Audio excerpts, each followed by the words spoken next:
Good morning, second grade math students. How are you doing today? It's good to see you. Okay, let's get started. Today we're going to be learning a little bit more about time. Okay, and we can do a little review up until now. Last year when you learned about time, you learned about the analog clock. This is the analog clock. The clocks like we had in the old Bagley building. You probably learned about a digital clock. This is a digital clock. The digital clocks are like the clocks we had at the John Marshall building, the building we were at this year. Okay, a digital clock has digits, and an analog clock has a clock face and hands. Okay, and you probably remember learning about the minute hand, which is the longer hand, and then the hour hand, which is the shorter one. Okay, and so we're going to get started. You're going to need your workbook for this, and we are on lesson 8-6, page 349, and here's the focus question. And we're going to read the focus question, and then we're going to do our skip counting. Ready? Let's read it together. I can tell time to the nearest 5 minutes. Okay, one more time. I can tell time to the nearest 5 minutes. Okay, let's get started with our lesson. And we're going to do our skip counting. And here's my hundreds chart, and we're going to start at 0. And we're only going to go to 60, okay? And the 0 is where we're going to start. And we're going to go 0, and we're going to count by 5s. 5, 10, 15, 20, 25, 30, 35, 40, 45, 50, 55, 60.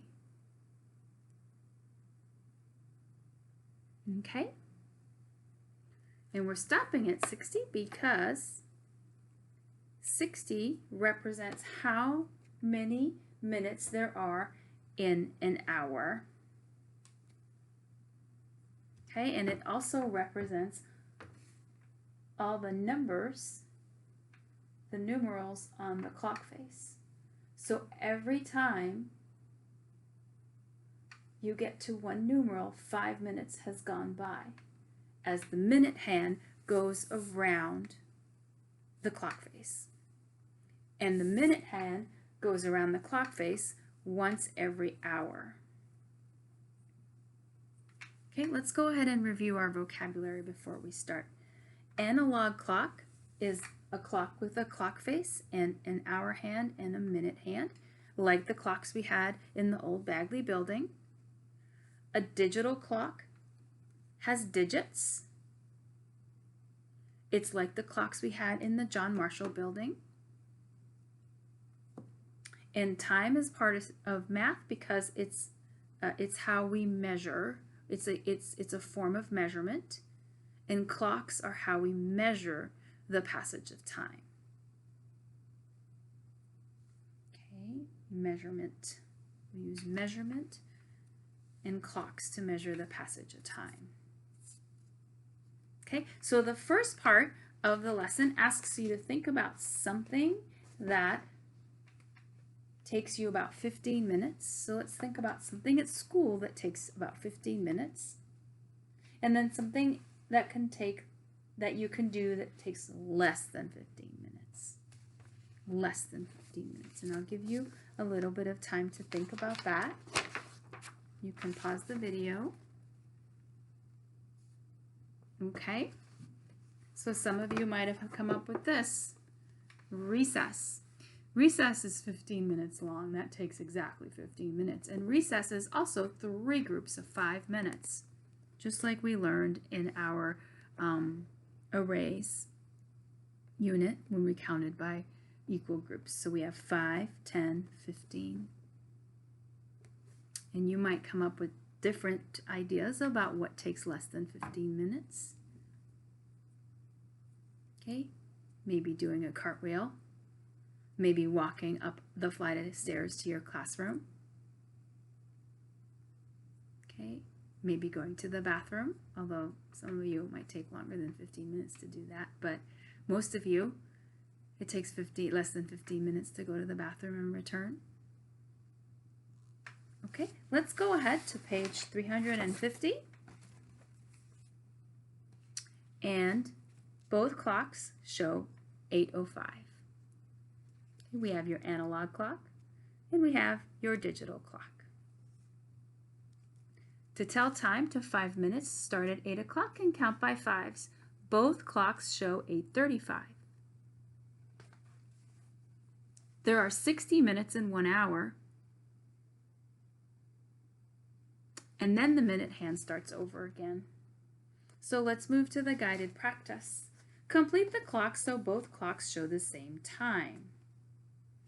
So they want you to add the hour hand and the minute hand in the analog clock. Then over here they want you to add the digits in the digital clock. And on 4 they want you to add the hour hand and the minute hand again. Now, the last thing I'm going to teach you, and it's really, really important to know, is that when you're adding the hands,